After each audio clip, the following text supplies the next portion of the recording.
Pay attention. Says how women act when they're dramatic, right? But watch this. She's hitting him. She's throwing things and hitting him. He's asking her to stop. She doesn't care that she's the weaker person. She's closing the distance. She's hitting him with her hands. She's slapping him in his face. And then when he nudges her, she flails out, hits the wall, literally bouncing off the wall, screaming out, acting overly hurt, more hurt than she actually is, right? And this is called when women act dramatic. This is an attack, family. All that is an attack. And when she goes online after, goes to her family members after, goes to the police after, she's still attacking you. Yeah, all that victim, fronting as a victim, is all just to attack you. You understand? And this is why I always say use your strength and speed to evade her. Don't close the distance. Do not engage with her in these type of encounters. It's sad to say this, brothers, but one day there'll come a time when the person that you love may turn against you. And not with just fists, but with false witness, manipulation, and a performance designed to make the world pity them and persecute you. Now, you see this in nature, but notice when the gazelle deals with the lion, it always flees from the lion. It never turns and attacks the lion because the gazelle knows to use its gifts, its speed, its elusiveness to evade the lion. It knows it's in a lose-lose situation if it deals with this lion head on. It will be devoured all the same. We need to understand that same type of adaptation. When you're dealing with a woman who attacks you first, physically, and then with theater and lies, you understand this. You're not just facing her, not just her strength or her emotions. You facing the weapons of perception. Her screams, her false wails, her false lies, accusations, these are her claws. These are her fists. Now understand, screaming falsely is an act of violence. Playing the victim is an act of violence. Calling others to your destruction is an act of violence. And the world does not care that you were defending yourself. It will only care who looks more hurt, okay? Now, the first to plead his case seems right until another comes and examines him. Remember that. Now, men, in your case, there will be no examination. The moment she falls to the ground, clutches her throat, screams or cries, the case has already been decided in their eyes. It is written, answer not a fool according to his folly, lest thou also be like unto him. That's in Proverbs 26:4. If you answer her aggression with aggression, even in defense, you descend to her folly and you become exactly what they accuse you of. Now, in the wild, if a porcupine raises its quills, the lion does not attack it. The lion walks away knowing that winning this battle would mean self-wounding. It does the same thing when dealing with a lion of equal stature, okay? The lion walks away. You got to understand in the same very way that not every attack demands a counterattack. Some attacks are traps designed to make you lose your freedom, your reputation, and your legacy. Now, when I say use your power, this is how I mean to use it. Not to conquer her, but to remove yourself. Use your strength, not to crush her, but to escape her reach. Use your wisdom, not to shout over her, but to record, document, and then separate yourself.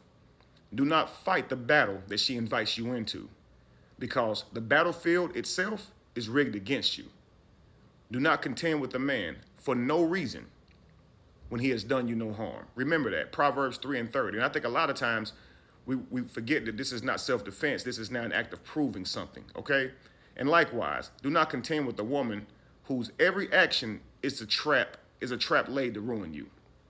Now, my final thought is this.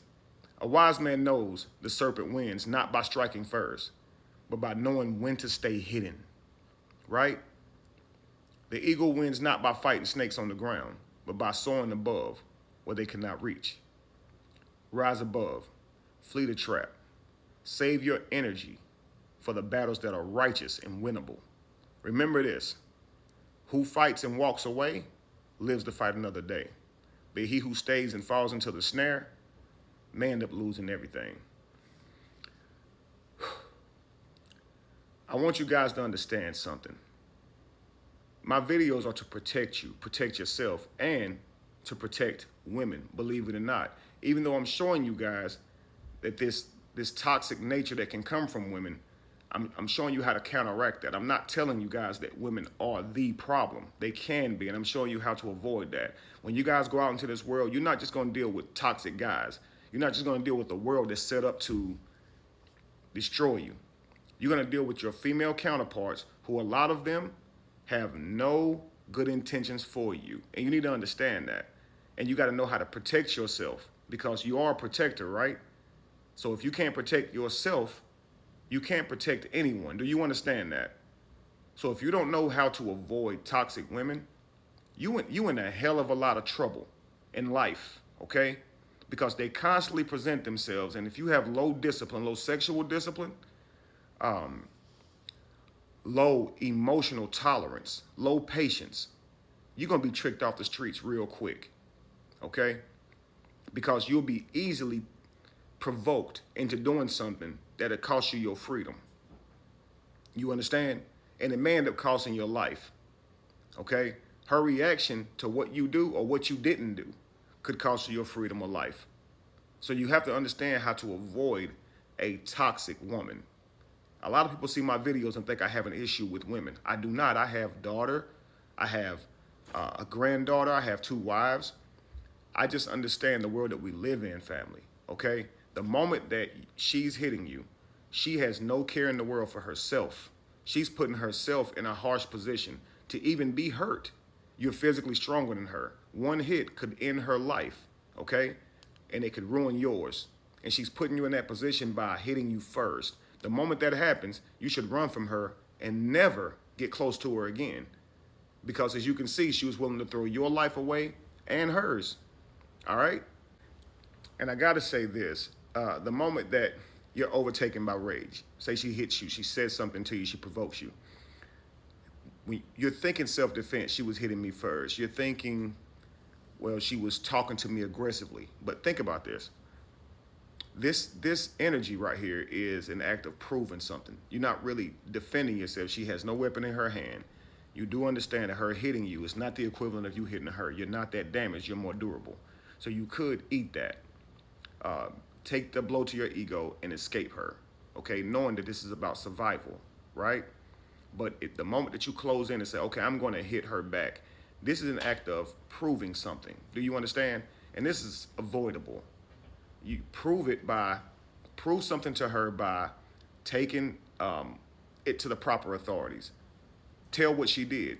Take what you documented to the proper authorities. Don't act in haste in that moment, because that's exactly how you're going to lose. Serious, and you're at risk anyway, to be honest with you. Okay, it's still scary for you even if you do everything right. But I say this for the young men, that when you guys see her behavior, know that when a woman comes up to you using her vulnerability and she's telling you she's in danger, all this, it's holy if she's actually in danger, but it's demonic if she's lying to you. Please understand that, okay? If she's screaming out for help, true help, it's holy. But if she's screaming out in an act to bring persecution on the person she's screaming out about, and as in to lie, this is demonic. And you have to understand what an attack truly is. Too many times we're seeing a victim instead of a demon, instead of an aggressor, when we don't truly understand what we're seeing. And I wish the world would truly understand what we're dealing with, because too many lives are lost during this. Before I end this, I'm going to do a video on this actually next, okay? A woman, she took her daughters to this salon because she had some type of disagreement with the woman. She took her daughters down here to prove something, and the 2 daughters end up being unalived, and the woman escaped back out, got in her car, and drove off. People are not your weapons, and when you act this way, to me it shows that you're likely to use somebody as a weapon too, and that shit is dangerous. Avoid people like this, family, seriously. Man, woman, child, avoid them. Peace.